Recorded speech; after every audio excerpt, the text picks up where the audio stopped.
So guys, pupunta kami nga pala ngayon dito sa may viewing spot, yung overlooking spot dito sa may Aguilar, Pangasinan. So yun ang pupunta namin oh, yun. Ah.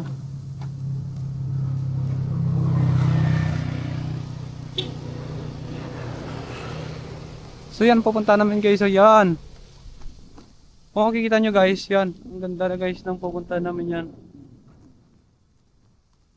Diba? Parang ano si guys, overlooking spot dito sa Aguilar, Pangasinan. So kasama ko pala si Remy Balidalwakmi ang pumunta dito. So pag galing ka guys ang metro mo na siguro mga 2 to 3 hours ang magiging 3 to 4 hours ang magiging biyahe mo. So yun o. Ayun guys, ang ganda ng area spot na napunta namin dito. Yan. May overlooking view dito na mga bundok.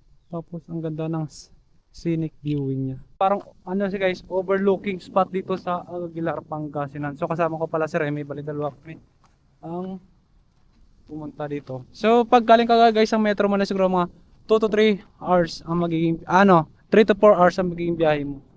So yun o. Ayun guys, ang ganda ng area spot na napunta namin dito. Yan. May overlooking view dito na mga bundok. Tapos ang ganda ng scenic viewing niya.